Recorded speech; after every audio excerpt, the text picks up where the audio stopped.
축복합니다. 감사합니다. 네. 우리가 보면은 이제 큰 소리로 이렇게 자신 있게 이야기하는 사람을 보고 흔히들 너는 언제까지 바람 잡는 소리만 하느냐 이런 말을 듣기도 합니다. 이 말이 성경에도 있는데요. 솔로몬은 인생의 성각자로 우리에게 교훈하는 이야기를 보면은 인생 자체가 바람에 흔들리는 터전이며 인생은 손으로 바람을 잡는 것과 같다고 말하고 있습니다. 사실 손으로 바람을 어떻게 잡을 수가 있겠습니까? 하는 말이죠. 비유로. 우리 인생에 사는 것이 이와 같다는 겁니다. 이제 다음 주간이 추석 주간입니다. 먼저 가신 부모님의 묘를 찾고 고향을 찾아가서 생존하신 부모님의 얼굴을 뵙게 되면은 다시 한번 우리가 깨닫는 것이 있습니다. 참 세월은 빠르게 이렇게 지나가는구나. 저 어머님도 젊을 때는 예쁘시고 했는데 이제 얼굴의 주름살은 점점 더 늘어가고 이제 허리도 많이 꼬부라진 것을 보게 됩니다. 그래서 참 인생은 무상하구나 이런 생각들을 하고 돌아오실 겁니다. 오늘 이 본문 말씀은요, 다윗이 인생의 허무함을 고백한 시를 우리에게 썼고요, 그의 아들 솔로몬은 전도서에서 인생은 헛되고 헛되니 모든 것이 허사다 그렇게 말씀하고 있습니다. 사람이 지혜롭게 살려면요, 먼저 세 가지를 알아야 되는데 첫 번째가 인생의 종말을 알고 사는 겁니다. 오늘 이 본문 4절 말씀에 보니까 나의 종말과 연한이 언제까지인지 알게 하사 내가 나의 연약함을 알게 하소서 그래 했습니다. 이것을 알고 사는 사람은 삶의 자체가 자세가 다르다 이 말입니다. 언젠가는 나도 죽을 사람이란 것을 알고 살아가는 사람을 말합니다. 우리가 장례식장에 가면은요, 교훈을 얻는 것이 있지 않습니까? 물론 잔치집에 가도 교훈을 얻는 것은 있습니다만은 우리가 장례식장에 가서 얻는 교훈이 더더욱 많습니다. 세상에 날 때에는 순서가 있지만은 세상을 떠날 때는 순서가 없구나. 그걸 깨닫게 되는 거고요. 또 두 번째는 나도 이 세상을 떠나면은 나를 아는 사람들이 저렇게 봉투에다가 얼마를 넣어가지고 한 송이 꽃을 들고 들어와 놓고는 기도를 하든지 절을 하든지 하고는 참 애석합니다. 한참 사실 나이인데 이런 말을 할 것입니다. 저와 여러분이 장례식에서 이것을 보아야 된다는 겁니다. 두 번째는요, 자기 나이를 알아야 합니다. 첫 번째는 인생의 종말이 있다는 것을 알아야 된다는 것, 알고 살아야 된다는 것. 두 번째는 자기의 나이를 알아야 하는 겁니다. 사람은 젊을 때가 있으면은 늙을 때가 있습니다. 늘 이팔 청춘이 아니라는 겁니다. 시편 기자는 시편 90편 12절에 내가 얼마나 살 것인가 인생의 나를 계수함을 가르치는 지혜로운 마음을 얻게 하라고 그렇게 말하고 있습니다. 자, 세 번째는요, 나의 연약함을 알아야 합니다. 두 번째가 뭐라고요? 자기의 나이를 알아야 되고요, 인생에 종말이 있다고 하는 것을 알아야 된다는 겁니다. 그래서 세 번째는 나의 연약함을 알아야 합니다. 다윗은 이렇게 말하고 있습니다. 5절 6절을 표준 성경, 표준 세번역 성경으로 제가 바꾸어서 좀 읽어보겠습니다. 주께서 나에게 한 번 길이밖에 안 되는 날을 주셨으니 내 일생이 주님 앞에서는 없는 것이나 같습니다. 진실로 모든 것은 헛되고 살아가는 사람일지라도 한낱 입김에 지나지 않으니 걸어 다닌다 하지만은 그 한평생이 시돌하기 그림자뿐 재산을 늘리는 일조차도 다 허사이니 장차 그것을 거두어 드릴 사람이 누구일지는 아무도 모르는 일입니다. 그렇게 했습니다. 자, 이 말은 어떤 말이냐 하면은 인간이 산다는 그 자체가 다 그림자 같은 것이라는 거예요. 우리의 사는 날은 한 뼘과 같이 짧은 기간이라는 겁니다. 이걸 고백하고 있는 거예요. 여러분 인생이 긴 것 같아도요, 한순간의 짧은 마디와 같이 짧습니다. 인생의 허무함을 잘 묘사한 이 솔로몬 왕은요, 인생의 헛됨이 바람을 잡으려는 것이라고 했습니다.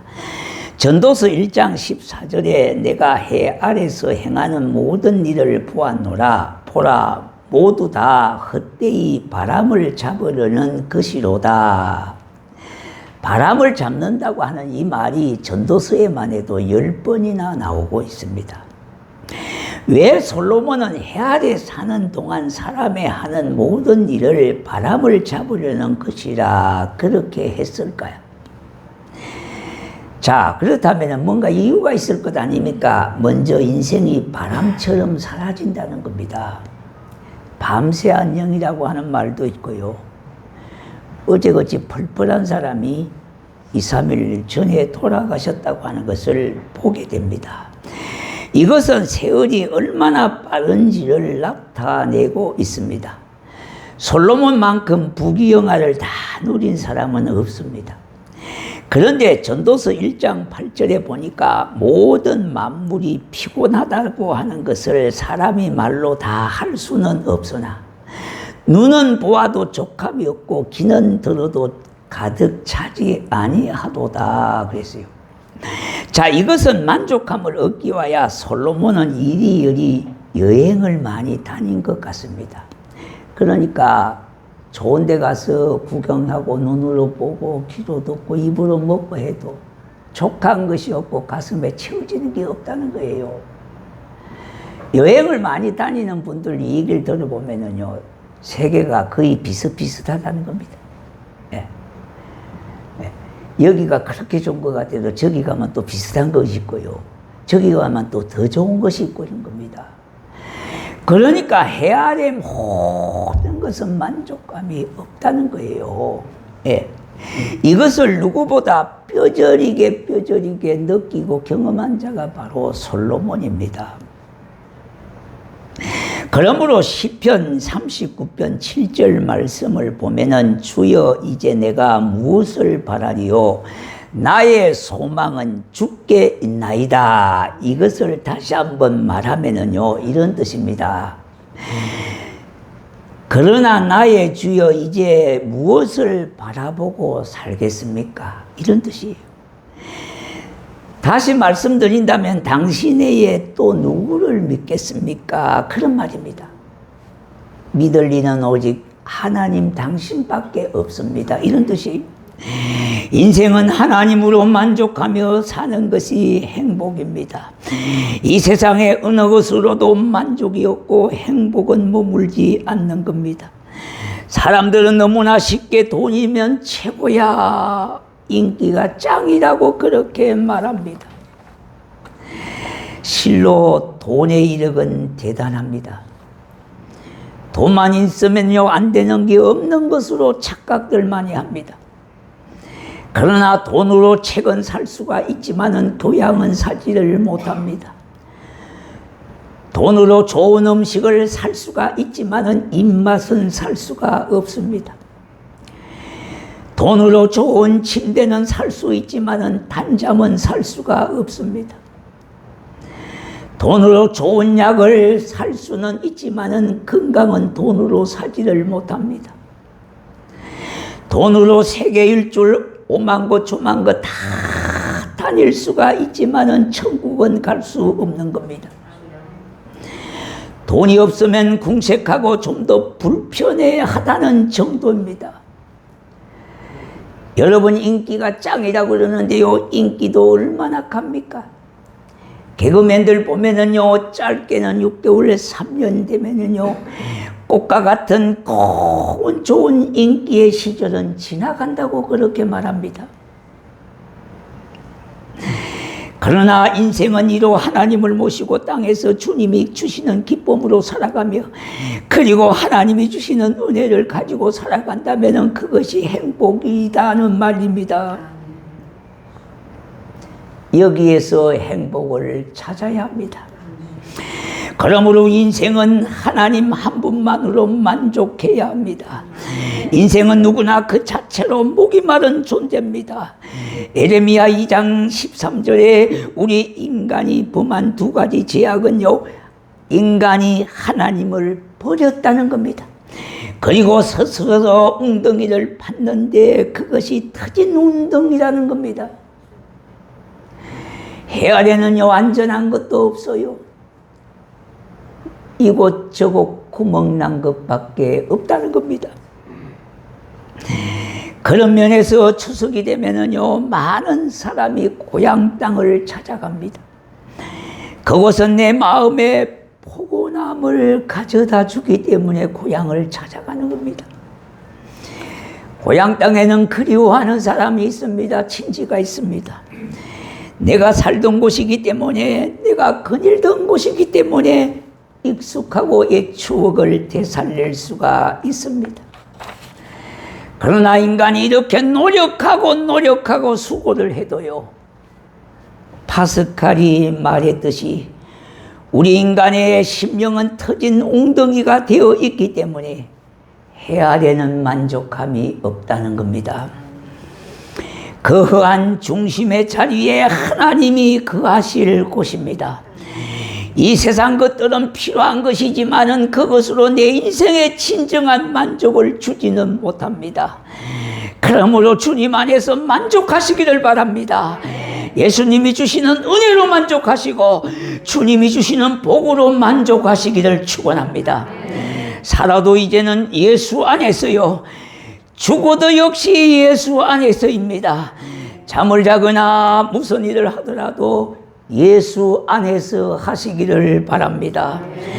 또한 차를 타고 가다가다 주님의 은혜를 생각하면 감사가 되고요, 길을 걸어가다가다 주님의 얼굴을 그리면 마음의 평안을 찾게 되는 겁니다.